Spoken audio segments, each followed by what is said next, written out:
Last lecture में हमने कहा यह था कि हम प्रूव करेंगे कि जो मैट्रिक्स स्पेस आर है वो कंप्लीट होती है। उससे पहले हमने कंप्लीट मैट्रिक्स स्पेस को डिफ़ाइन किया था। हमने कहा था कि एक ऐसी मैट्रिक्स स्पेस को कंप्लीट कहते हैं जिसमें हर कॉची सीक्वेंस कन्वर्जेंट हो। प्रीवियस लेक्चर में हमने एक थ्योरम प्रूव किया था और हमने कहा था इस थ्योरम का नेक्स्ट लेक्चर में यूज़ करेंगे। वो थ्योरम ये था कि अगर आपके पास एक nested bounded close intervals in are में सीक्वेंस हो इस तरह की, और इस सीक्वेंस के इंटरवल्स की जो लेंथ की सीक्वेंस है वो 0 को कन्वर्ज कर रही हो, तो तब इस सीक्वेंस का जो इंटरसेक्शन होता है वो नॉन एम्प्टी होता है और वो एग्जैक्टली एक एलिमेंट पर मुश्तमिल सेट होता है, यानी एक सिंगलटन सेट होता है। ये थ्योरम हमने लास्ट टाइम किया था। इस थ्योरम का इस्तेमाल करेंगे आज हमने प्रूव करना है कि the matrix space are with usual metric, जो मैट्रिक्स स्पेस आर है यूजुअल मैट्रिक के रिस्पेक्ट से। यूजुअल मैट्रिक में आपको याद करवा दूं, जब भी हम x और y में दो रियल नंबर्स लेंगे तो उनके अंदर जो d ऑफ एक्स वाई का फार्मूला है वो है x माइनस वाई का मॉड। ये मतलब है यूजुअल मैट्रिक्स का। यूजुअल मैट्रिक है, आर में है, हमने उसको कंप्लीट प्रूफ करना है।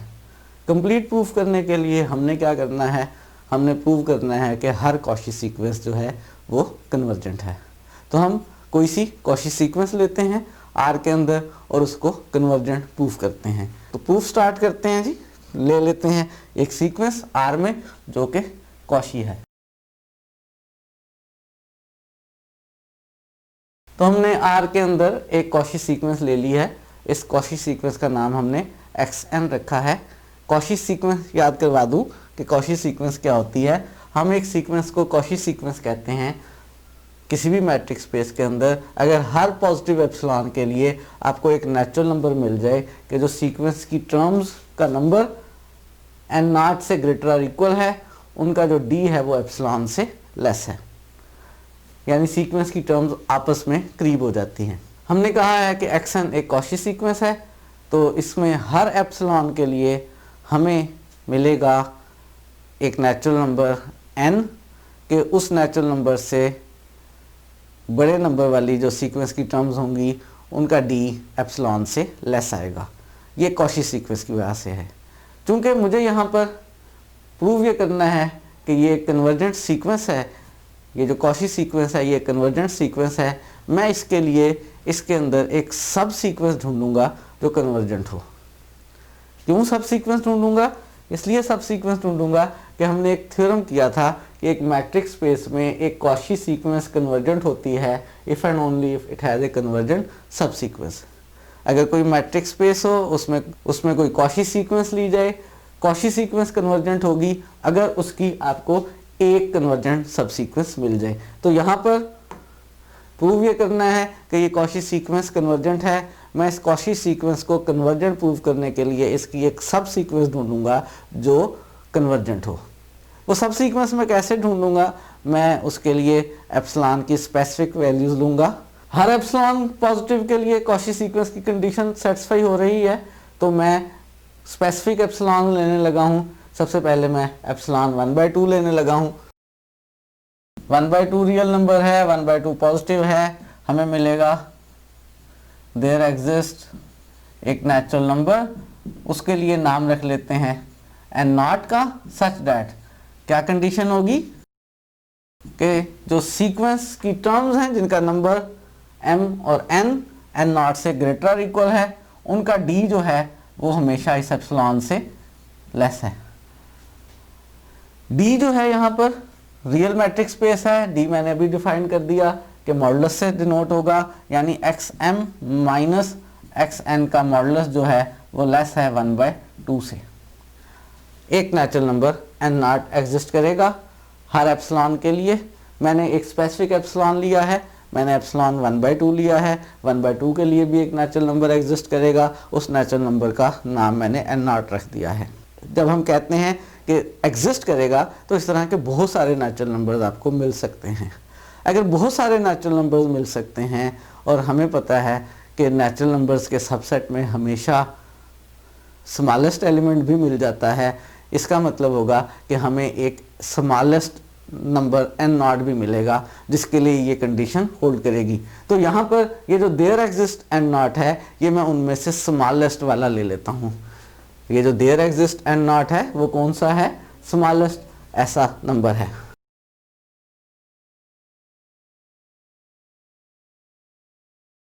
ये जो एन नॉट मिला है, जिस एन नॉट के लिए एक्सएम माइनस एक्सएन का मॉडुलस एप्सिलॉन से लेस है, वो सारे एम और एन के लिए जिनका नंबर एन नॉट से ग्रेटर और इक्वल है, मैंने कहा इस तरह के एन नॉट आपको एक से ज़्यादा मिल सकते हैं, लेकिन मैंने इस वक्त उन सारे एन नॉट में से वो वाला एन नॉट लिया है जो स्मॉलेस्ट है।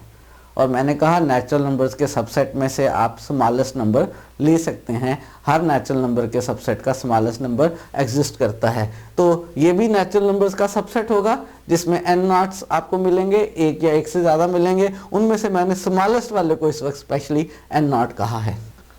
इसी तरह से जब हम एप्सिलॉन को 1/2 स्क्वायर लेंगे तो हमें एक स्मॉलेस्ट नेचुरल नंबर मिलेगा, उसका नाम हम n1 रख लेते हैं। जब हम एप्सिलॉन को 1/2 क्यूब लेंगे तो फिर एक दफ़ा स्मॉलेस्ट नेचुरल नंबर मिलेगा, उसका नाम n2 रख लेते हैं। इस तरह से अगर मैं इसी बात को जनरली करूं कि हम एप्सिलॉन को 1/2 की पावर k + 1 लेंगे तो जो नंबर नेचुरल मिलेगा उसका नाम nk होगा। देख लें, जब 2 की पावर 1 ली थी तो नेचुरल नंबर एन नॉट मिला था।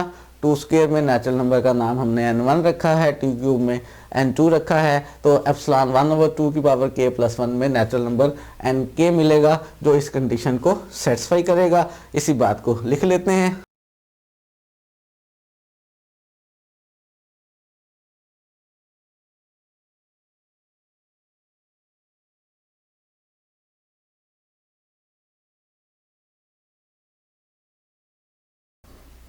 तो हमें हर एप्सिलॉन 1/2 k + 1 के लिए नेचुरल नंबर्स मिलेंगे और उनमें से हम स्मॉलेस्ट वाले नेचुरल नंबर nk को ले लेंगे कि सीक्वेंस की जो टर्म्स हैं कॉशी होने की वजह से आपस में करीब होंगी और उनका जो d है, यहाँ पे d एब्सोल्यूट मॉडुलस के साथ है, यहाँ पर d वो 1/2 k + 1 यानी एप्सिलॉन से लेस होगा जब भी टर्म का नंबर हम nk या उससे बढ़ा लेंगे। ये जो मुझे नंबर्स मिल रहे हैं n0, n1, n2, इनकी आपस में क्या रिलेशन हो सकती है? आपके ख्याल में क्या है? क्या इनकी आपस में कोई रिलेशन है? कह सकते हैं कि n0 छोटा है, n1 बड़ा है, या नहीं कह सकते हैं, कुछ भी हो सकता है। देखें, सीक्वेंस की टर्म्स आपस में करीब हो रही हैं, सीक्वेंस कॉशी है। जो n0 मिला है वो हमें मिला है जब हमने एप्सिलॉन की वैल्यू 1/2 ली है। जब हमने एप्सिलॉन को 1/2 लिया है तो सीक्वेंस की जो टर्म नंबर n0 हैं और उससे बड़ी सारी टर्म्स जो हैं वो आपस में करीब हैं, उनका d जो है वो 1/2 से लेस है। वो हो सकता है नंबर 10 हो, 10 के बाद वाली टर्म जो हैं वो आपस में करीब हो गई हों। जब हमने एप्सिलॉन को 1/2 स्क्वायर लिया है, हमने एप्सिलॉन पहले के मुकाबले में छोटा कर दिया है। जब हमने एप्सिलॉन पहले के मुकाबले में छोटा कर दिया है तो पहले अगर फ़र्ज़ करें 10 के बाद वाली टर्म्स आपस में करीब थी, तो अब डिस्टेंस को और कम कर दिया है। तो अब चांसेस ये हैं कि जो टर्म्स का नंबर है वो पहले के मुकाबले में ज़्यादा हो सकता है। यानी पहले 10 से बड़ी सारी टर्म्स का d जो है वो एप्सिलॉन से लेस आ रहा था, अब भी हो सकता है 10 से बड़ी ही टर्म्स का आए, लेकिन चांसेस ये है कि हो सकता है एप्सिलॉन छोटा कर देने की वजह से अब जो सीक्वेंस की टर्म्स आपस में करीब हो रही हैं उन टर्म्स का नंबर 10 से ना स्टार्ट हो रहा हो सकता है 12 से स्टार्ट हो रहा हो। इसी तरह से जब मज़ीद एप्सिलॉन छोटा कर देंगे तो उसके कॉरस्पॉन्डिंग जो हमें स्मॉलेस्ट नेचुरल नंबर n मिलेगा या स्मॉलेस्ट नेचुरल नंबर nk मिलेगा, वो पहले नेचुरल नंबर के मुकाबले में ग्रेटर या इक्वल होगा। इसी बात को लिख लेते हैं।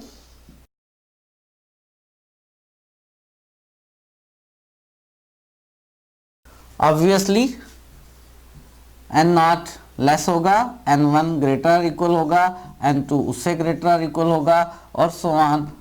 nk जो है वो मज़ीद ग्रेटर इक्वल होगा और मज़ीद nk + 1 उससे भी बड़ा नंबर आएगा। यानी हमारे पास ये जो नंबर्स आ रहे हैं n0, n1, ये एक आर्डर में है। n0 लेसर इक्वल है, n1 ग्रेटर इक्वल है, n2 मज़ीद ग्रेटर इक्वल है। जैसे जैसे आगे बढ़ रहे हैं ग्रेटर इक्वल नंबर आ रहे हैं। अगर हम ऐसा करें कि इस सीक्वेंस में से टर्म नंबर xn0 ले लें, टर्म नंबर xn1 ले लें, टर्म नंबर xn2 ले लें, तो ये इस सीक्वेंस की एक सब सीक्वेंस बन जाएगी। सब सीक्वेंस होने के लिए दो कंडीशंस होती हैं, एक तो उसी सीक्वेंस की टर्म्स हो और दूसरी उनकी तरतीब भी डिस्टर्ब ना हो। ये ना हो कि फिफ्थ टर्म को आप पहली टर्म बना लें और पहली को फोर्थ बना लें। यहाँ पे चूंकि n0, n1, n2, nk इसी तरतीब में है कि हर नया नंबर प्रीवियस नंबर से ग्रेटर इक्वल है, तो अगर मैं इन नंबर्स के कॉरस्पॉन्डिंग इस सीक्वेंस में से टर्म्स ले लूँ तो वो इसकी सब सीक्वेंस होगी।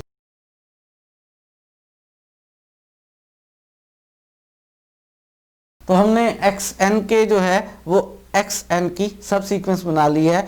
मैंने आपसे कहा था कि मैं xn की एक कन्वर्जेंट सब सीक्वेंस ढूंढूंगा। अगर मैंने इसकी एक कन्वर्जेंट सब सीक्वेंस ढूंढ ली तो काशी सीक्वेंस होने की वजह से ये सीक्वेंस खुद भी कन्वर्जेंट हो जाएगी। मैंने आपको थ्योरम याद करवाया था कि Cauchy sequence is convergent if and only if it has a convergent सब सीक्वेंस। मैंने आपसे कहा था मैं इसकी एक सब सीक्वेंस ढूंढूंगा जो कन्वर्जेंट हो। अब मेरा क्लेम ये है कि यही सब सीक्वेंस जो है बेसिकली ये कन्वर्जेंट सब सीक्वेंस है। ये सब सीक्वेंस है xn की और ये इसकी कन्वर्जेंट सब सीक्वेंस है।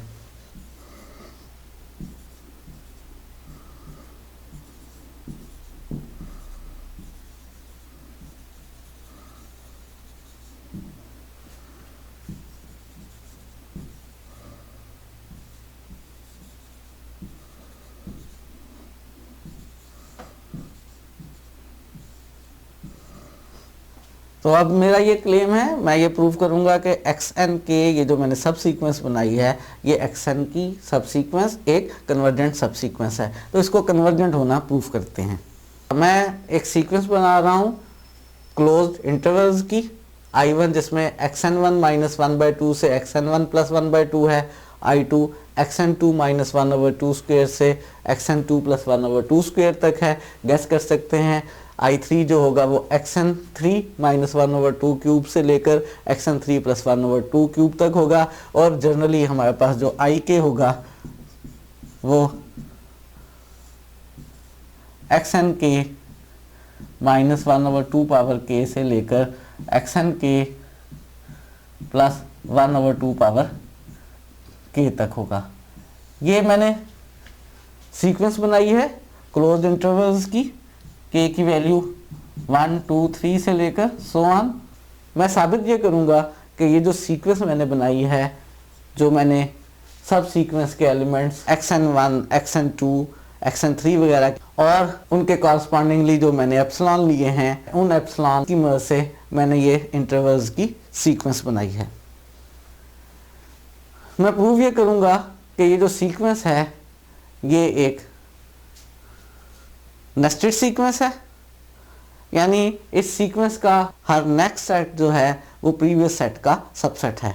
इस सीक्वेंस का हर नया इंटरवल जो है वो प्रीवियस इंटरवल्स का सबसेट है। ये बात प्रूव करूंगा और प्रूव करूंगा कि इस सीक्वेंस के इंटरवल्स की जो लेंथ से बनने वाली सीक्वेंस है वो टेंड्स टू 0 है।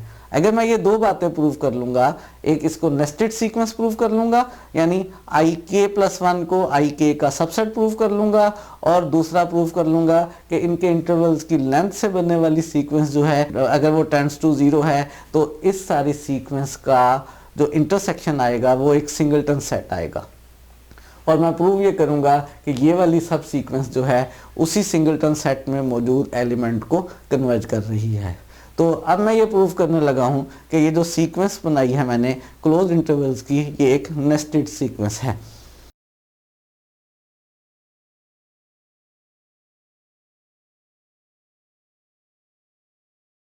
अब हम ये प्रूव करेंगे कि ये सीक्वेंस ik जो है ये एक नेस्टेड सीक्वेंस है। नेस्टेड सीक्वेंस प्रूव करने के लिए हम प्रूव ये करेंगे कि हर ik+1 जो है वो सबसेट है ik का। ये हम प्रूव करेंगे। एक सेट को हमने दूसरे सेट का सबसेट प्रूव करना है। कॉमनली हम किसी एक सेट को दूसरे सेट का सबसेट प्रूव करना हो तो मेथड ये अडॉप्ट करते हैं कि जिसको सबसेट प्रूव करना हो उसका एलिमेंट लेते हैं और दूसरे सेट में शो कर देते हैं। लेकिन यहाँ पे ये जो हमारे पास सबसेट्स हैं ये बड़े स्पेशल टाइप के सबसेट्स हैं, ये इंटरवल्स हैं। अगर मेरे पास एक इंटरवल फ़र्ज़ करें a से b तक हो और एक इंटरवल c से d तक हो, तो c से d वाला उस वक्त सबसेट होगा अगर c a से ग्रेटर और इक्वल हो और डी बी से लेस और इक्वल हो। अगर मुझे दो इंटरवल्स को एक दूसरे का सबसेट प्रूफ करना हो तो एलिमेंट लेकर तो मैं कर ही सकता हूँ, लेकिन इस तरीके से भी कर सकता हूँ कि अगर एक इंटरवल ए से बी है, दूसरा इंटरवल सी से डी है, अगर जिसको मैंने सबसेट प्रूफ करना है उसके लेफ्ट पॉइंट को बड़े सेट के लेफ्ट पॉइंट से ग्रेटर इक्वल प्रूफ कर दूं, यानी मैं प्रूफ कर दूं कि C greater equal to A है। और अगर मैं प्रूफ कर दूं कि D lesser equal to B है तो इसका मतलब होगा सी डी इंटरवल जो है वो ए बी इंटरवल का सबसेट है। तो आई के प्लस वन इंटरवल को आई के इंटरवल का सबसेट प्रूफ करने के लिए मैं यही काम करूंगा। मैं लिख लेता हूं आई के प्लस वन और आई के तो मेरे पास लिखा हुआ है, मैं जरा यहाँ आई के प्लस वन जो है उसे भी लिख लेता हूं।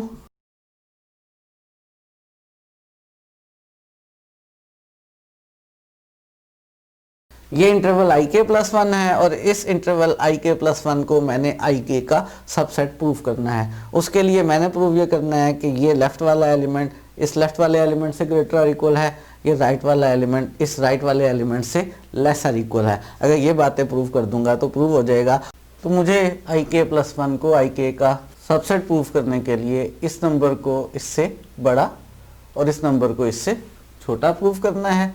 इसके लिए मुझे ज़रूरत है एक्स एन के और एक्स एन के प्लस वन के रिलेशन की, और जो इनक्वालिटी वन मैंने बनाई थी कॉची सीक्वेंस की मदद से, उसमें क्लेम ये है कि जब भी सीक्वेंस की टर्म का नंबर n के या उससे बड़ा हो तो सीक्वेंस की टर्म्स का जो आपस का डिस्टेंस है वो 1/2k प्लस 1 से लेस है। और मुझे यहाँ पे जिन दो टर्म्स की बात करनी है एक्स एन के और एक्स एन के प्लस वन, ऑब्वियसली उनका नंबर एन के से ग्रेटर और इक्वल है। एक का नंबर एन के एग्जैक्टली और एक एन के प्लस वन उससे ग्रेटर और इक्वल है। तो वन में मैं यहाँ पर एक्स एन के और एक्स एन के प्लस वन का यूज़ कर लेता हूँ। वन में मैंने एक्स एन के और एक्स एन के प्लस वन यूज़ कर ली है। ऑब्वियसली एन के और एन के प्लस वन जो है वो एन के से ग्रेटर इक्वल है। हमने सब सीक्वेंस बनाई ही ऐसी है। यहाँ से अब मैं इन दोनों की आपस में रिलेशन बनाने लगा हूँ। हमें मालूम है, क्या मालूम है कि x modulus less than epsilon होता है if and only if x greater हो माइनस एप्सिलॉन से और लेस हो एप्सिलॉन से। इसी बात का यहाँ पर इस्तेमाल करते हैं। अगर ये मॉडुलस जो है 1/2k प्लस 1 से लेस है तो ये -1/2k से ग्रेटर और 1/2k से लेस होगा।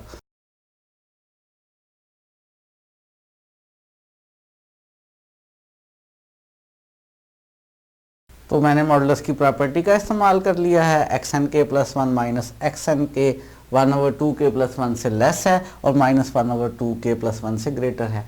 मुझे रिलेशन बनानी है एक्स एन के प्लस वन की और एक्स एन के की। एक्स एन के plus one -1/2k plus one को एक्स एन के -1/2k से ग्रेटर प्रूफ करना है। उसके लिए मैं एक्स एन के को थ्रू आउट ऐड कर लेता हूँ। एक्स एन के को थ्रू आउट ऐड कर लूँगा तो लेफ्ट में मेरे पास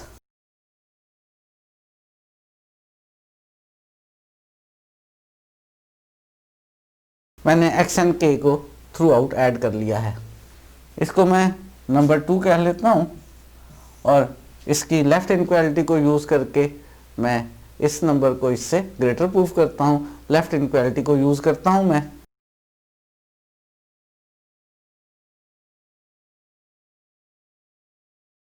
तो मैंने ये लेफ्ट पार्ट ले लिया है इस इनक्वालिटी का और मुझे इसमें लेफ्ट साइड पे बनाना है एक्स एन के -1/2k। मैं -1/2k बनाने के लिए इसमें 1/2k माइनस भी कर लेता हूँ और प्लस भी कर लेता हूँ।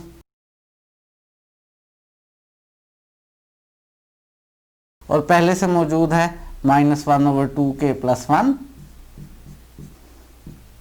और राइट साइड तो सेम एज इट इज, कुछ नहीं किया है मैंने। एक्सन के -1/2k की मुझे ज़रूरत है लेफ्ट पे। मुझे इस नंबर को लेफ्ट पे बनाना है और इसको राइट पर बनाना है। इसको इससे छोटा या कह लें इसको इससे ग्रेटर प्रूफ करना है। ये दो नंबर्स हैं, ये दोनों आपस में प्लस माइनस कर लेते हैं। 1/2k -1/2k प्लस 1 को जब प्लस माइनस करेंगे तो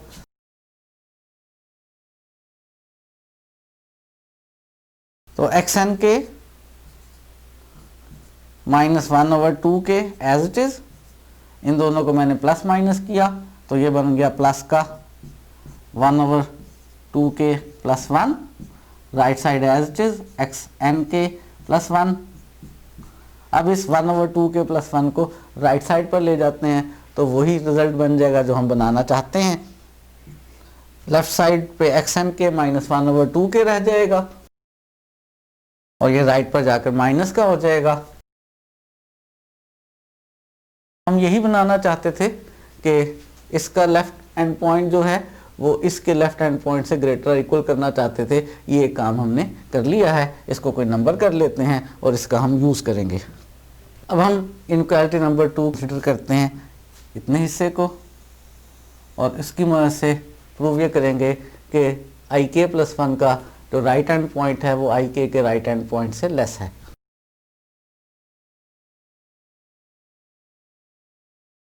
इसमें हमें लेफ्ट हैंड साइड पे xnk + 1 + 1/2k + 1 बनाना है और राइट साइड पे xnk + 1/2k बनाना है। xnk + 1/2k बनाने के लिए इसमें मैं +1/2k भी कर लेता हूँ और -1/2k भी कर लेता हूँ।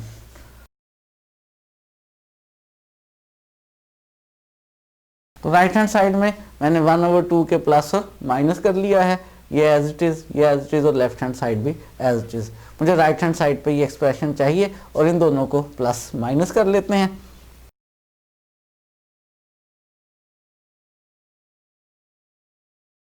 तो इन दोनों को प्लस माइनस करके -1/2k + 1 बन जाएगा, ये यहाँ पर लिख देते हैं।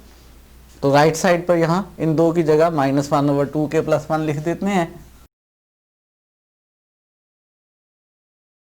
राइट साइड वाला -1/2k + 1 लेफ्ट पर ले आएंगे तो प्लस का हो जाएगा।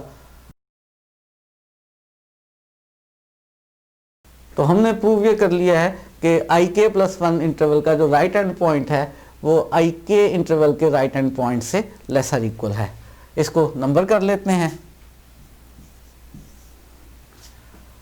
3 और 4 को अगर हम मिलाकर देखें, जैसे मैंने यहाँ बताया था, दो इंटरवल्स ए बी और सी डी हैं। इंटरवल सी डी का लेफ्ट हैंड पॉइंट इसके लेफ्ट हैंड पॉइंट से ग्रेटर है, इसका राइट हैंड पॉइंट इसके राइट हैंड पॉइंट से लेस है, तो ये सी डी जो है वो इसका सबसेट होगा। तो यहाँ पर जो इंटरवल हमारे पास ik + 1 और ik हैं, ik + 1 का लेफ्ट हैंड पॉइंट इसके लेफ्ट हैंड पॉइंट से ग्रेटर है और राइट हैंड पॉइंट इसके राइट हैंड पॉइंट से लेस है, तो इसका मतलब है ik + 1 ik का सबसेट है। हमने प्रूव कर लिया कि ik + 1 जो है वो ik का सबसेट है और ये बात ऑब्वियसली तमाम ik's के लिए है 1 2 3 से लेकर इन्फिनिटी तक। यानी हमने प्रूव ये कर लिया है कि जो ik's वाली सीक्वेंस है वो एक nested sequence of closed end bounded intervals है।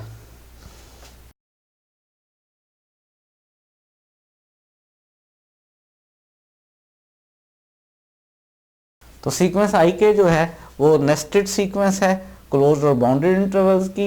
ये क्लोज्ड और बाउंडेड इंटरवल्स की सीक्वेंस है और इसमें जो हर नया एलिमेंट है वो प्रीवियस एलिमेंट का सबसेट है।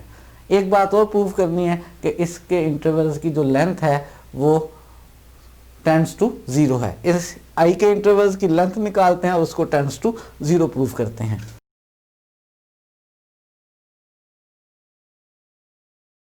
अब हमें शो ये करना है कि इंटरवल ik की जो लेंथ है वो टेंड्स टू 0 है as k approaches to infinity. Interval ik याद रहे हमारे पास क्या है,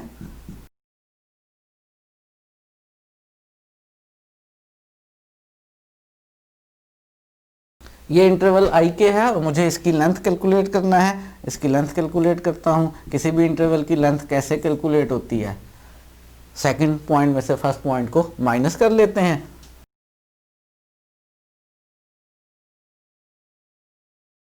सेकंड एंड पॉइंट में से मैंने फर्स्ट एंड पॉइंट को माइनस कर लिया है। माइनस करने से ये दोनों कैंसिल हो जाएंगे और ये मेरे पास बन जाएगा ऐड करने पे 1/2k - 1। इसकी एडिशन आप खुद कर सकते हैं आसानी के साथ। और ऑब्वियसली जैसे जैसे k इन्फिनिटी को अप्रोच करेगा ये टेंड्स टू 0 होगा as k approaches to infinity. तो इंटरवल्स की लेंथ है वो भी टेंड्स टू 0 है, या कह लें लेंथ की जो सीक्वेंस बन रही है वो कन्वर्जेंट है और वो किसको कन्वर्ज कर रही है, 0 को। जो हमने थ्योरम की बात की थी कि हमारे पास नेस्टेड बाउंडेड क्लोज इंटरवल्स हो आर में, उनकी लेंथ टेंड्स टू 0 हो, तो उस सूरत में उन सारे इंटरवल्स का इंटरसेक्शन एक सिंगलटन सेट होता है। ये वाले थ्योरम की रिक्वायरमेंट्स हमने जो सीक्वेंस आई के बनाई थी उसके लिए प्रूफ कर ली है। इसका मतलब है इन इंटरवल्स का जो इंटरसेक्शन है वो सिंगलटन सेट है। नतीजा ये निकला है कि इंटरवल्स आई के का जो इंटरसेक्शन है वो एक सिंगलटन सेट है। मैं सपोज कर लेता हूं कि वो सिंगलटन सेट में जो एलिमेंट है वो x है। सिंगलटन एलिमेंट को मैंने एक्सपोज कर लिया है और अब प्रूव ये करेंगे कि ये जो हमने सब सीक्वेंस xn के लिए है वो इस x को कन्वर्ज कर रही है। क्या प्रूव करेंगे कि वो सीक्वेंस xn के इस x को कन्वर्ज कर रही है।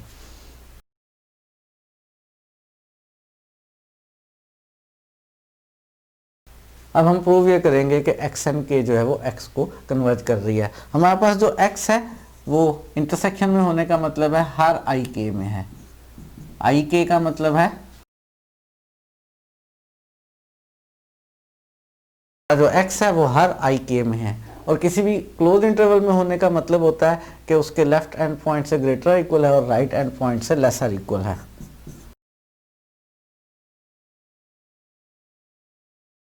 यहाँ पे xn के को थ्रू आउट माइनस कर लिया जाए तो लेफ्ट साइड पर हमारे पास -1/2 के रह जाएगा, ये लेस हो जाएगा x माइनस xn के, और राइट साइड पर xn के माइनस को करने की वजह से कैंसिल हो जाएगा, 1/2 के रह जाएगा।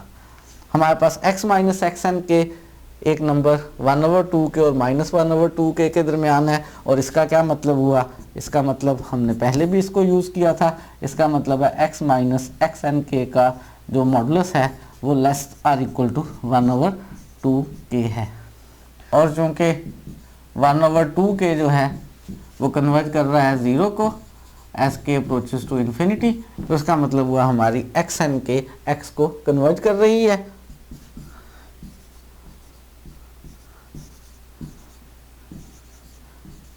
एज n के अप्रोचेस टू इन्फिनिटी, इसका मतलब हुआ xn के जो है वो एक कन्वर्जेंस सब सीक्वेंस है। xn के जो है वो हमारी xn की एक कन्वर्जेंट सब सीक्वेंस है। xn हमने एक कॉशी सीक्वेंस ली थी, हमने कॉशी सीक्वेंस xn की एक कन्वर्जेंट सब सीक्वेंस ढूंढ दी है, और थ्योरम ये कहता है कि जब भी किसी कॉशी सीक्वेंस की आपको एक कन्वर्जेंट सब सीक्वेंस मिल जाए तो वो कॉशी सीक्वेंस भी कन्वर्जेंट होती है। तो इससे नतीजा निकला कि xn is a convergent sequence.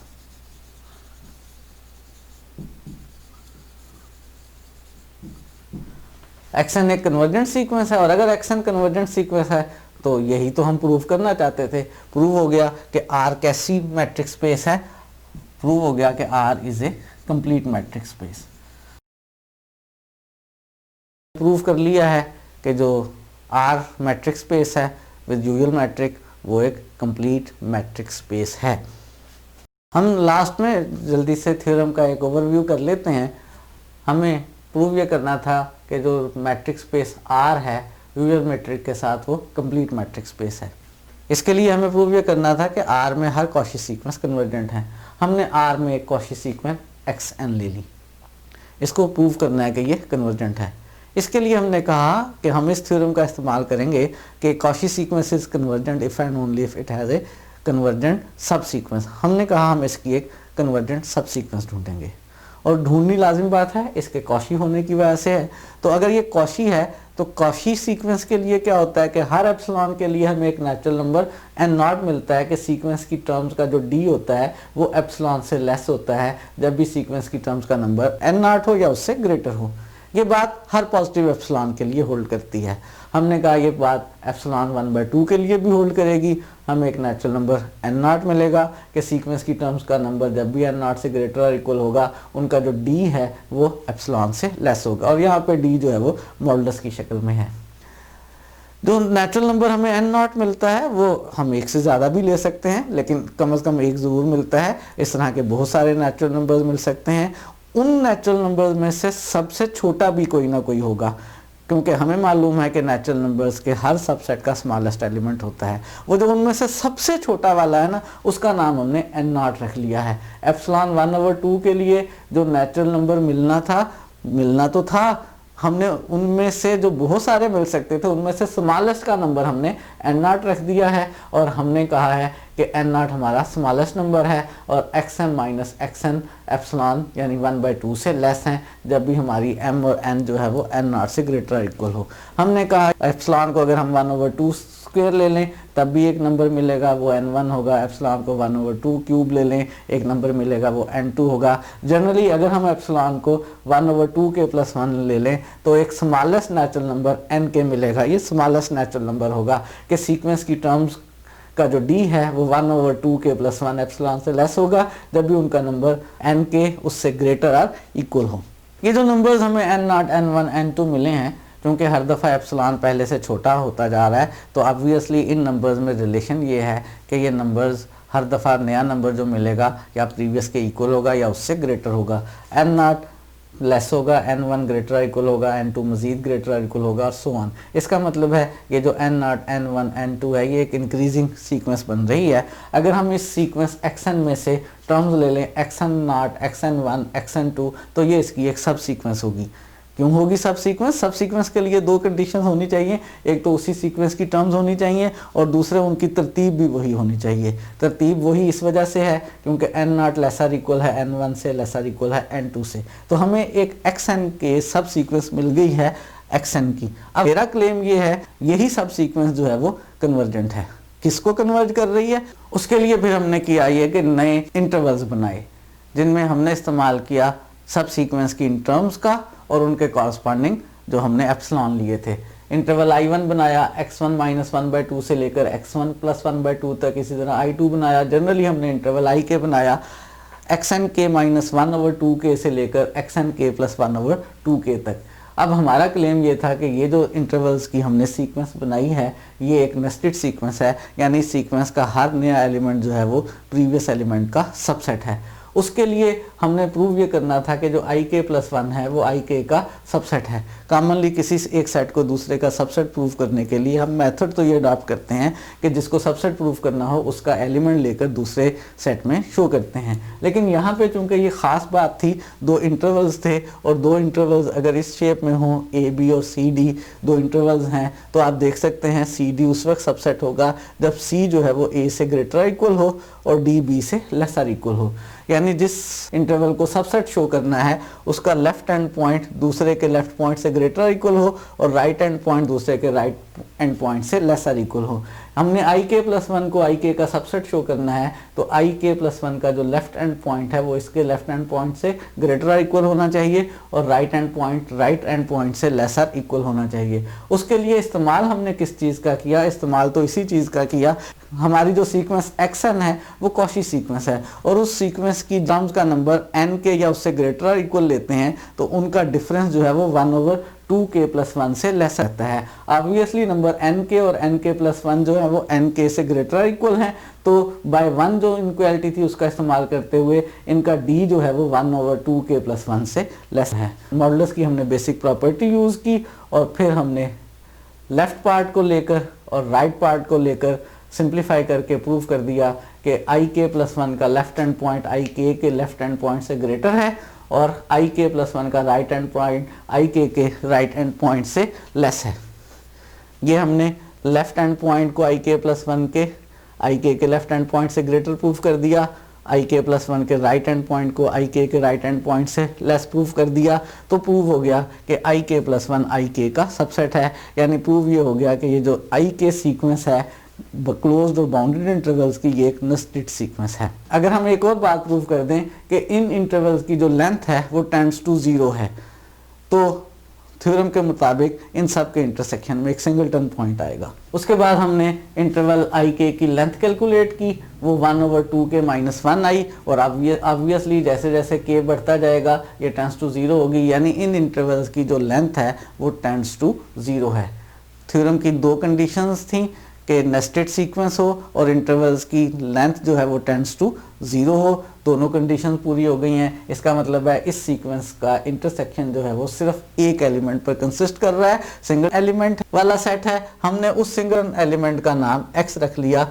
वो जो सिंगलटन सेट था उसमें एलिमेंट का नाम हमने x रख लिया और हमने कहा कि अब हम ये प्रूव करेंगे कि जो सब सीक्वेंस xnk है वो x को कन्वर्ज कर रही है।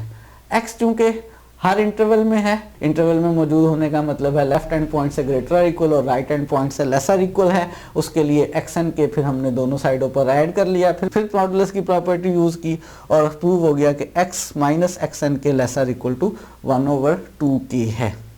ये जो 1/2k है ये ऑब्वियसली टेंड्स टू 0 है। अगर ये टेंड्स टू 0 है तो x minus xnk tends to 0 है और इसका मतलब है कि x माइनस xnk बेसिकली हर एप्सिलॉन से लेस है और इसका मतलब है कि xnk जो है वो x को कन्वर्ज कर रही है। तो हमने जो कॉशी सीक्वेंस xn ली थी उसकी एक सब सीक्वेंस बना ली है जो कन्वर्जेंट है। अगर ये कन्वर्जेंट है तो थ्योरम के मुताबिक जो सीक्वेंस xn है वो भी कन्वर्जेंट सीक्वेंस है और बस मसला हल हो गया। अगर हमें हर कॉशी सीक्वेंस की कन्वर्जेंट सीक्वेंस मिल जाती है तो हम कहते हैं matrix space complete matrix space है, यानी हमारी जो R है वो एक कंप्लीट मैट्रिक्स स्पेस है। आज के लिए इतना ही।